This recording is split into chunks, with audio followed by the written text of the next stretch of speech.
Hey YouTube, Muchismo Eugene, another video from Exit Strategy. Welcome.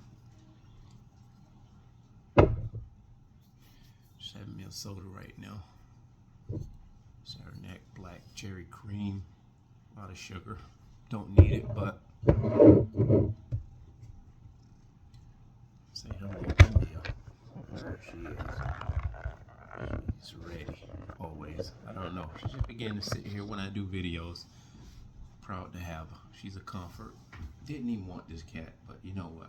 Animals have some type of medicinal magic if you happen to be okay with pets. Everybody's not a pet lover, but this cat has been wonderful. She's not declawed. She doesn't scratch. Hey mama, how you doing? Hey. Just want you guys to know, I don't plan for her to come up here, but she just does it every time I do a video, and every time I sit in the chair actually. And I just sat down. So let's get into it. I'm going to title this video here, and this is a much needed video for the masses and the empath chosen ones, and those who may not be chosen on empath or don't feel like you're an empath or a chosen one. You just may be a person that feels like you have been through hell and you've seen the devil himself, like a lot of us empaths and chosen ones have. Welcome. The title of this video is going to be specifically when the narcissist trauma bonds a company, business, and or the superiors therein. Pretty long, kind of funky title, but I'll let it stand that way because getting into this situation or this subject here, I believe and I know from first-hand experience that this is what it is. See, once you've gone through it, you know. And if I've gone through it, I listen to comments, I read comments of things that I've gone through in times past, way back when, before I was awakened. We talking years, even in my youth and my teens, and we now know what they were. Before I get into it, I just want to give you guys a gentle, kind reminder that God said in the book, the holy book, the Bible, that these works shall you do, and greater works shall you do in my name's sake, or for my name's sake. Now, greater works than the Messiah did? Wow. Greater works than healing people? Greater works than, well, he physically healed them, but it was a spiritual healing. You're going to snag my clothes. And it was more than just a physical healing. It was more than, what could trump going to the cross and dying for man's sins and offenses?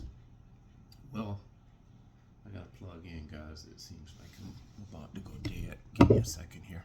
Don't want to have to start this over, as I have had to do with many videos, and some of them I've lost. I lost the vigor to go back and do them. It's just when you don't do it, if you have to do a video over, it just really makes going to do it over. Just wish that didn't happen, but it does. Here we are. Anyway, greater works shall you do. These works and greater shall you do in my name's sake. What are the greater works? Well, I'll tell you what, one greater work, and this is just one. This is not walking on water. This is not making it, well, hey, let's get into that. You have the gift of making the blind see. You have the gift of making those who are lame and bedridden get up and walk. You are the one that with the gift to heal physically, emotionally, mentally, and in many cases spiritually. You do have that ability to open the eyes of the blind. And you already know how, right? Being here in this moment, educating and enlightening people of the narcissist, you have opened eyes that were blind. You have made those who were entrapped and encaged and thought they couldn't get up and walk on their own free will. You've given them that strength. You've um, you've healed broken hearts. Through the power of God in you, you have healed broken hearts. You've healed it. You've healed that open, gaping wound in that person's heart that they didn't ever think that it could be anything there to fill that hole. But you gave them the insight, the knowledge, and the wherewithal to look within themselves and see the old self and even the newer version of the self is okay in and of itself, by itself. You didn't need all you thought you need by way of that person outside of you or that entity, be it the narcissist. You don't have to be codependent to be dependent on you. So, that title, not the co-worker, the narcissist, how the narcissist trauma bonds a company, business, and or the superiors therein. You're just a worker in these cases. You just go and you work and you do your thing at your job. A lot of us feel proud. It gives us a sense of accomplishment. We're bringing money home and affords us to put food on the table for our family. Do you know most of us spend more time at our jobs than we do with our children throughout a lifetime? Throughout a lifetime, we spend more time in the workplace than we do at home or with our children, because we break up. We have to separate and break up the time with family and the time at home, especially if children are away and they're doing their excursions or their field trips or football, baseball, soccer, whatever it is, functions throughout the school. Doesn't really have to be that way. It could be a counterbalance if we went back to the old way of doing things. Get out of work and go home, eat at home instead of eating out all the time, fast food, stopping at the gas station all the time, even when the car's half full, just doing the bare minimum. We would be able to equalize that a little bit more. But I just believe as much as we may try, we could never come close to the time that we spend at the workplace. That's where a majority of our time is spent when we're awake. You may sleep at home 8 hours a night, 10 hours a night. That's not included, because when you're not awake or coherent, that's not time we're spending with anyone. That's downtime, resting time. You're not awake, so that doesn't count. Just a fun fact to think about. I think most of us, if we've ever had given it some thought, we come to that conclusion quick. And you say, well, what are you gonna do? You gotta work. Okay, I get that part. What I'm really trying to seek to do in this video is to show you where spending most of our time at the workplace, that's like a home away from home. We move up the ranks, or we may maintain that position. We might become very good at doing that position, and it gives us a sense of worth, a sense of belonging. We get to know coworkers at this job. We get to know, we befriend people. We a lot of times we have arch enemies that are begrudging of what we've done in that place of business or that company or that firm, and because we were moved up the ranks when they were still stagnated and they stayed where they were for many months, many years, weeks, whatever, and they just see you just gradually graduated or accelerated in a major way, and they can't figure it out, or they don't choose to want to accept how it was done. It's nothing to figure out. They saw you put in the work. But they can't celebrate, they have to hate. Now I'm going to show you some people do celebrate. They are so happy that you have moved up the ranks. They see your value. Very few people will see your value, but there will be some people that see your value. Now let's move on to the bigger point of this video. How does the narcissist trauma bond a company, a business, and or the superiors therein? Case in point, you work at a job. You have a coworker, they may be just as much, and his coworkers are the narcissist, obviously. and they are making things so difficult for you rather than to just stay in their lane, mind their own business. Narcissists always have a problem with everything and anything, but they never look at themselves as being the problem. So they have to put that negative energy somewhere, and it goes ridiculously everywhere. It's like it's never a boomerang. It doesn't come back to them. So, but karma comes back to them. So be assured of that. They start problems within the workplace to the point where you're beat down as a coworker, and you see nothing is getting done. They never get reprimanded whatsoever. And if they do get a talking to, you never really see by facial expressions or demeanor of the superior who was supposed to have given them a talk to.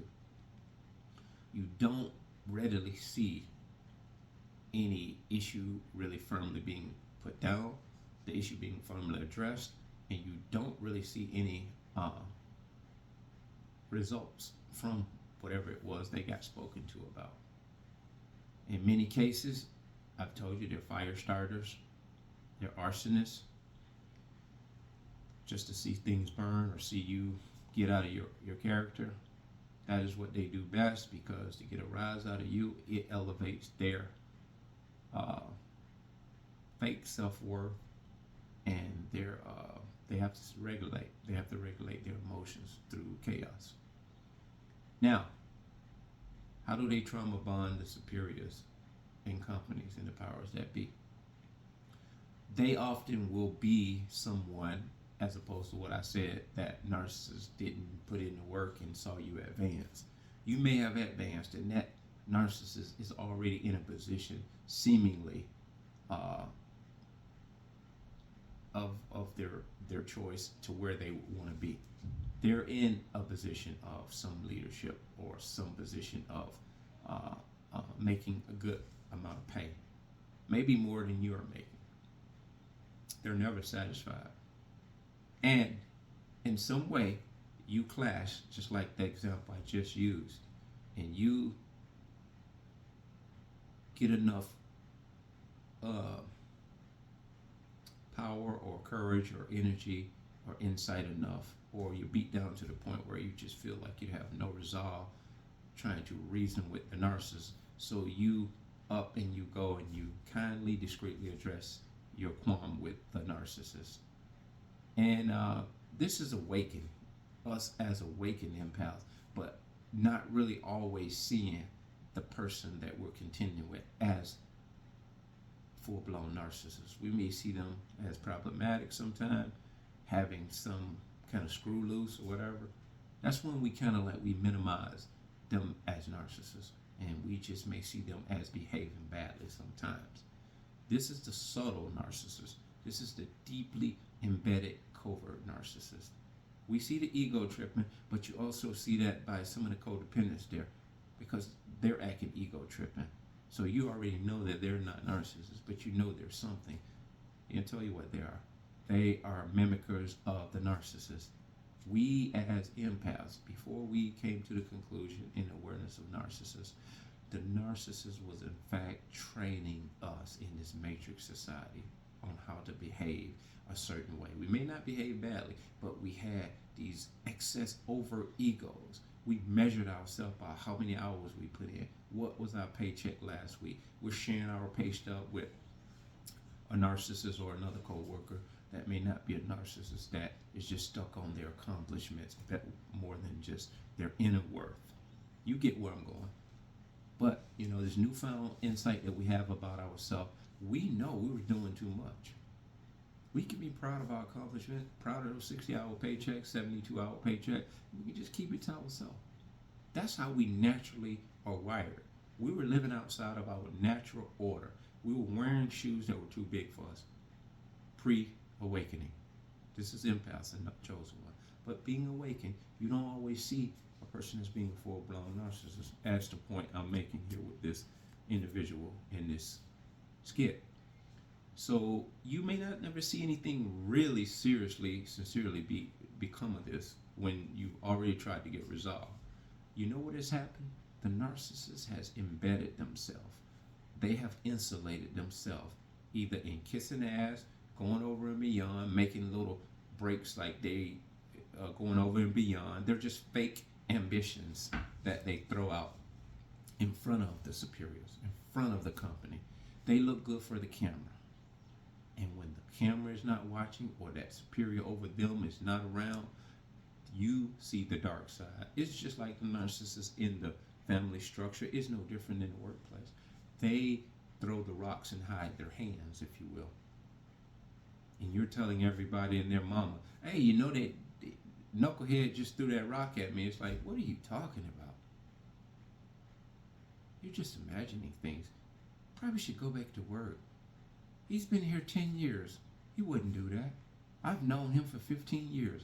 This is what the narcissist has done when they insulate themselves within a company. And the superiors, or even the CEO or the higher ups above them, don't have a clue that these people behave so badly. And they don't really have a clue of how bad they behave. And so this is how they trauma bond the company, when the company keeps getting multiple people saying the same thing about this individual, specific individual, be it the narcissist. And after 10 people repeatedly, consistently have had complaints about this one individual, guess what they will do? The company, because you gotta understand, the narcissist has already insulated himself with the boss by kissing up, found out where they hang out after work, what bar, what golf club. Narcissists will go and get a membership at that golf club when they don't give a damn about playing golf. They just rub shoulders with the powers that be in those companies. And so what they're doing is they're paying it forward. They're putting installments in. They're making their presence known in the entry level of this situationship with this company. They in bed with the bosses, literally sometimes, but in fact, you get the point. They're moving around, they're running into the boss, supposedly coincidental. These people sincerely stalk their superiors. They know their boss's business, and this is what the bosses of these companies will do. They will start sharing their information in their private life. Thereby, the narcissist leverages this, and he uses this as an extortion tactic as well, a silent extortion tactic, because that boss can't really leverage or can't really reprimand that narcissist that 10 people in the company have went and talked and complained about them breaking policy and behaving badly and talking down to them and coming at them with disrespect. Some of them even swearing at the employees. It gets that extreme. And if 10 people telling you that this is what's happening, well, that doesn't mean everybody saying the same thing is always right, because in my case, I got terminated. But this is hearsay. One woman to 5 women saying the same thing. This was a narcissist HR manager telling me this. So okay. I will believe because the company being so pervasive, or so riddle filled with narcissists. I smelt that the day I began the job. So it could have went either way, and I will believe either side, because if the narcissist is an HR supervisor, he or she, they're in bed with each other. The narcissists are in bed with each other, and they see you as a threat because you're the empath. Now I didn't mention that part. You are the empath. Now you don't forget you are. You're the chosen one. You stick out like a sore thumb. You move differently. You're in your own lane. You're in your own element without even trying. You just come into place with an identity, and they recognize that you have a real, raw, authentic identity. You're not faking it until you make it. So, going along with the scenario or the situation I just pointed out, this is why you're hard pressed to get some resolve when you're in a company. This is why the company becomes trauma bonded, because what the narcissist has done, just like they did with us when we met them in the entry level of the relationship, they poured it on thick. They made us think they were everything and anything, all things nice, sweet, considerate, caring, respectful, all of those things. They mimic these things because they're on a rehearsal. Well, actually, it's not even rehearsal for them. They're on a Grammy or Oscar winning role play. They're playing their role. They're going in for this audition of sorts. They're trying to get an Emmy before the Emmy Award. The Emmy Award is like a year or two away. They're doing stellar performances because they want to get their votes in early and secure their nomination.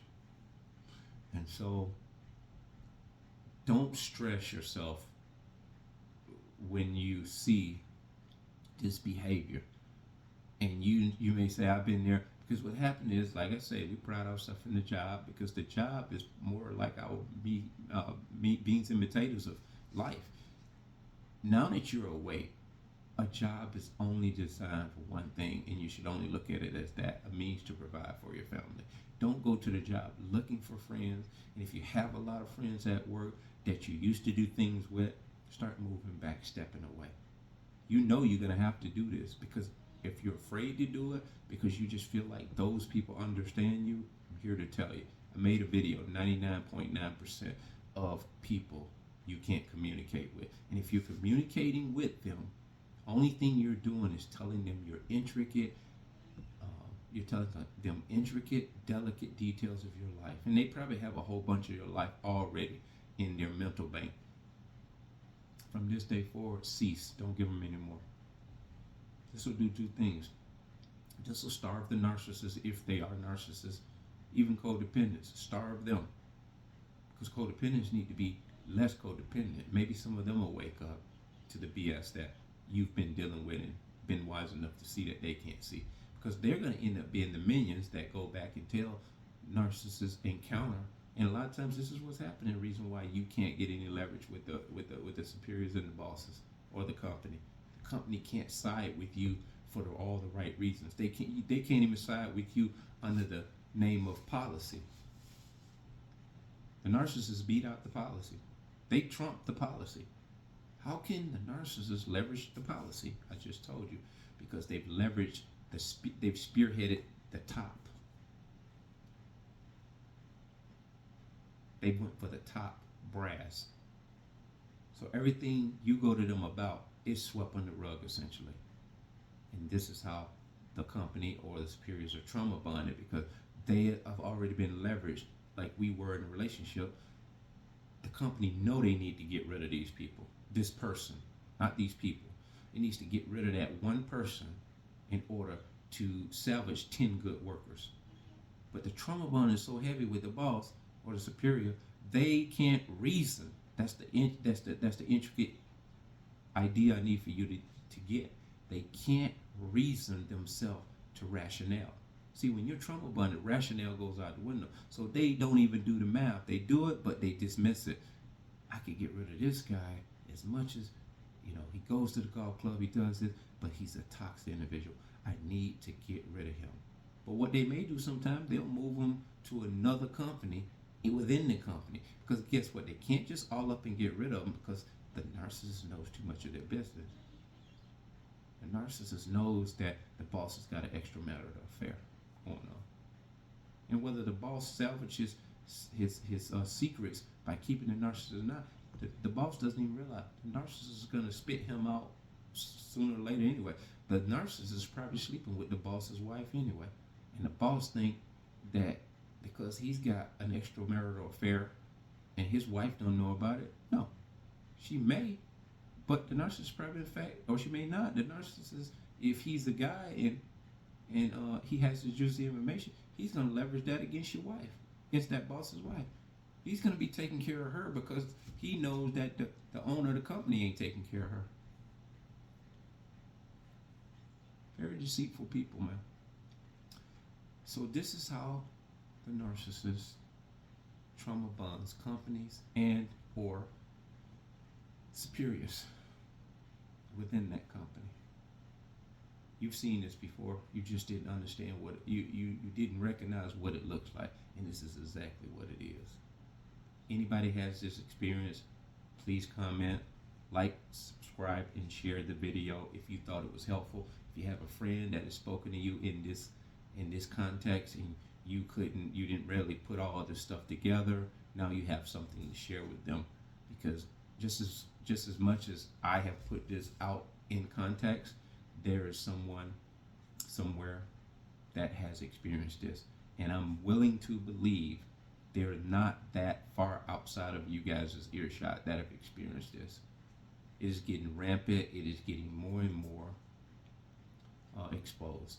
In 2024, I believe everything that you can imagine that would normally not be revealed, I believe God is going to open the floodgates of all this foolishness. And I'm praying and hoping He does. Meantime, guys, bless.